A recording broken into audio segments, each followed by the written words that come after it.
হানি cake বানাতে এখানে আমি হানি নিয়েছি, ছোটো বাটির হাফ বাটি আমি এখানে হানি নিয়েছি।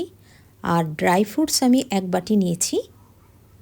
এখানে ড্রাই ফ্রুটসগুলো আমি ছোটো ছোটো করে কেটে নিয়েছি। এবারে মিশিয়ে নেব, হানির সাথে আমি ড্রাই ফ্রুটসগুলো মিশিয়ে নিচ্ছি।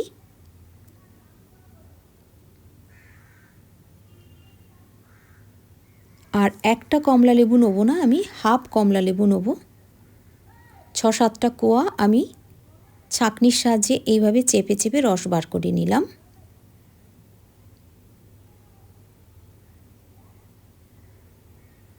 দিয়ে মিশিয়ে নিলাম।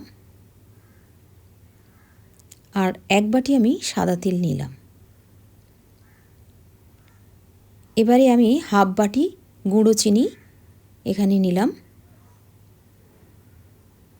যেহেতু মধু আছে সেই জন্য মিষ্টিটা বেশি হয়ে যাবে, তার জন্য আমি এখানে হাফ বাটি চিনি নিয়েছি, নিয়ে মিশিয়ে নিচ্ছি। আপনারা চাইলে পুরোটা হানি দিয়ে করতে পারেন। আর 1 বাটি আমি ময়দা নিলাম, এটা আমি আগে থেকে ছাঁকনির সাহায্যে চেলে রেখেছিলাম, তাই এখানে চালানো দেখালাম না। আর বেকিং পাউডার নিয়েছি আমি 1 চামচ, আর হাফ চামচের মতো বেকিং সোডা নিয়েছি। বেকিং সোডা হাফ চামচেরও কম নিয়েছি। এবার এগুলো মিশিয়ে নিচ্ছি। যেহেতু শুকনো ভালো করে মেশানো যাচ্ছে না, তার জন্য আমি এখানে দুধটা দিয়ে দিচ্ছি। দুধ এখানে আমি হাফ কাপ দেবো, পরে লাগলে আবার দেওয়া যাবে।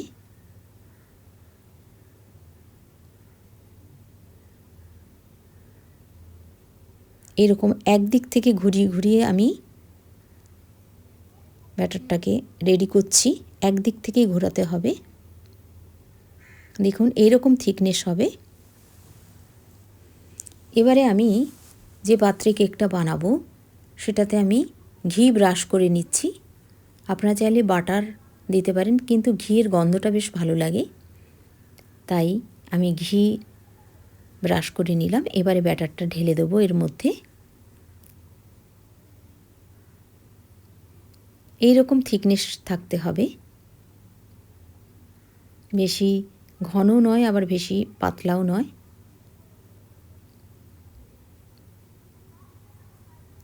এইভাবে বানাবেন, দেখবেন কেকটা খুব সুন্দর সফট হয়, নরম হয়, আর টেস্টটাও খুব ভালো। মধুর একটা আলাদা টেস্ট থাকে। মধু এবং কমলালেবু আপনারা অবশ্যই বানাবেন এবং আমার চ্যানেলটিকে সাবস্ক্রাইব করে দেবেন যারা যারা করেননি। আমি ওপর থেকে ড্রাই ফ্রুটস দিয়ে দিচ্ছি দেখতে ভালো লাগার জন্য। এবার আমি এটা এয়ার ফ্রায়ারে বেক করব। এয়ার ফ্রায়ারে আমি দিয়ে দিলাম। 160 ডিগ্রিতে আমি বেক করছি।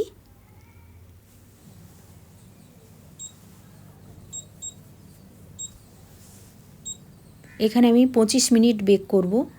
15 মিনিট আছে, আমি 25 মিনিট দিয়ে আমি এটাকে বেক করে নেব। হয়ে গেছে, দেখুন আমি খুলছি, কত সুন্দর হয়েছে। বাহ, দারুণ দেখতে হয়েছে। আপনারা অবশ্যই বানিয়ে আমাকে কমেন্টে জানাবেন। রেডি হানি কেক।